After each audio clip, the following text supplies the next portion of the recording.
तेहि करि विमल विवेक बिलोचन,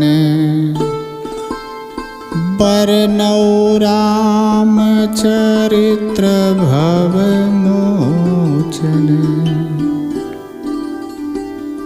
विचार करने की बात है, कभी अनजाने में सही करने पर भी गलत हो जाता है। आप सही कर रहे हैं अपने समझ से, लेकिन वह गलत हो जाता है। बात उस समय की है जब एक भिखारी भीख मांगते हुए एक राजा के दरबार में पहुंच गया। राजा बहुत प्रतापी और दानी थे। उन्होंने भिखारी को देखकर दया आ गई। उन्हें भिखारी को देखकर दया आ गई। राजा ने भिखारी की समस्याओं से अवगत हुए। उसके बाद उन्होंने भिखारी को 10 सोने के सिक्के दिए। सोने के सिक्के देते समय राजा ने भिखारी को हिदायत भी दी थी। देखो भिखारी, ये जो पैसे मैं तुम्हें दे रहा हूं वह राज्य कोष के पैसे हैं। तुम इसका दुरुपयोग मत करना। आज के बाद ध्यान से सुनो। आज के बाद तुम भीख नहीं मांगोगे। उस पैसे से कोई व्यापार या रोजगार करोगे जिससे तुम्हारी जीविका चले। इस पैसों से जीवन का भरण पोषण करना। अगर दोबारा भीख मांगते तुमको हमारे सिपाही पा जाएंगे तो तुम समझ लेना तुम्हारा हिसाब किताब कैसे होगा। भिखारी को समझा बुझा कर राजा ने 10 सोने के सिक्के देकर अपने दरबार से विदा कर दिए। भिखारी स्वर्ण मुद्रा लेकर बहुत खुश हुआ, लेकिन वह सोचता रहा कि राजा का पैसा उनके कहने के अनुसार गलत जगह पे खर्च न हो जाए, राजा के आदेश का अवहेलना न हो। उसके मन में यह विचारधाराएं चलती रही। भिखारी घर जाकर बहुत सोचा। भिखारी घर जाकर बहुत सोचा कि इन पैसों से मैं क्या करूं। वह अपने से होने वाले कामों पर विचार किया। ध्यान देने योग्य बात है, वास्तव में इस संसार के सभी लोगों को वही काम करना चाहिए जिसमें वे निपुण हो। अगर उन्हें उस काम का ज्ञान नहीं है तो दूसरे के भरोसे किया गया व्यापार या रोजगार कभी सफल नहीं होता है। भिखारी मछली मारने में बहुत निपुण था। उसने सोच समझकर मछली मारने वाला जाल खरीद लिया। विचार कीजिए,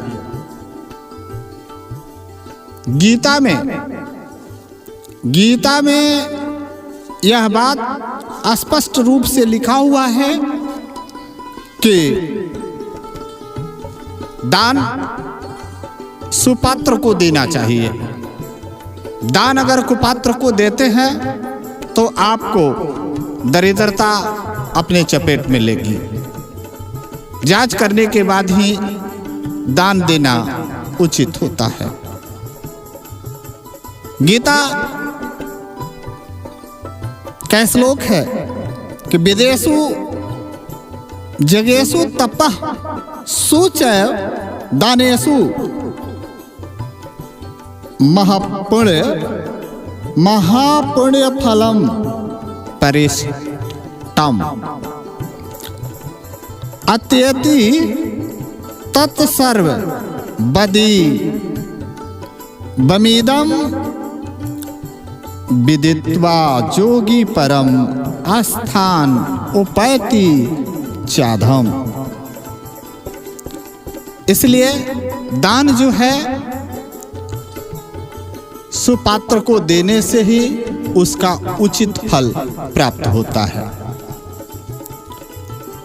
वह सोचा कि मैं मछली मारने में निपुण हूं, इसलिए राजा के आदेशानुसार मैं इस पैसे से जाल ही खरीद लेता हूं। और उसने जाल खरीदकर मछली मारने का काम शुरू कर दिया। दिन दूनी रात चौगुनी बढ़ोतरी होना शुरू हो गया। जाल से जितना मछलियों का जान जाता था वह पाप राजा के माथे पर इकट्ठा होने लगा। वह भिखारी मछली मारकर जितना पैसा कमाता था उसके कई गुना राज कोष से धन कम होता था।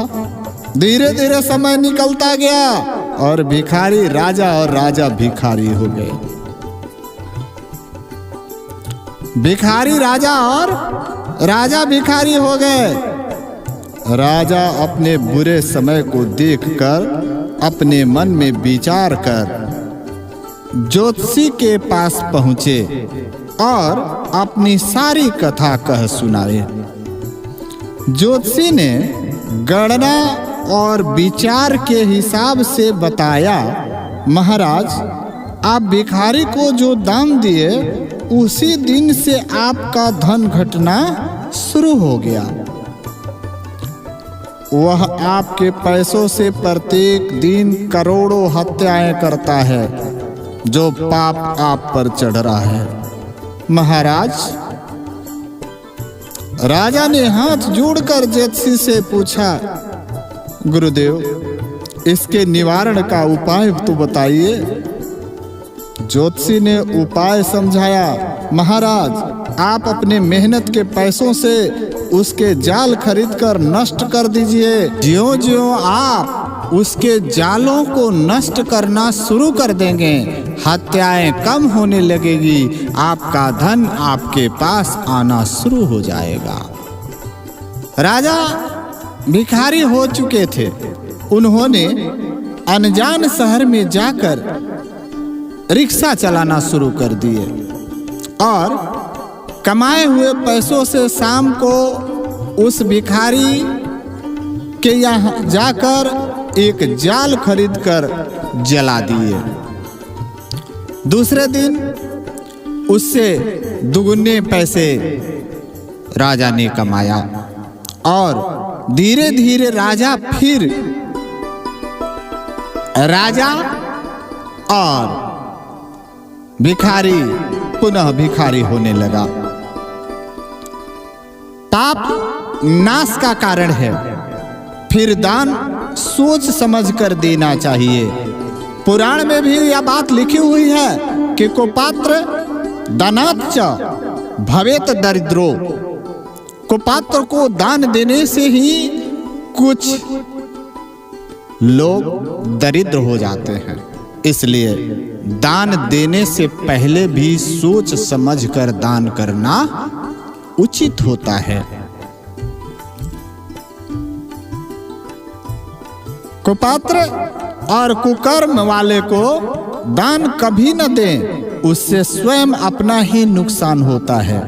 राजा जान बोझ कर अच्छा काम किए थे, लेकिन प्रतिफल बुरा हुआ। जानकर या अनजाने में गलती हो तो गलती ही मानी जाती है, वैसे ही पाप जाने में हो या अनजाने में हो वह पाप ही है। अनजाने में किए गए पाप पुण्य कभी नहीं हो सकते, कभी नहीं हो सकते। विचार करके कर्म पर ध्यान दीजिए और कर्म के प्रतिफल की ओर ध्यान देते हुए उस कर्म को करना चाहिए।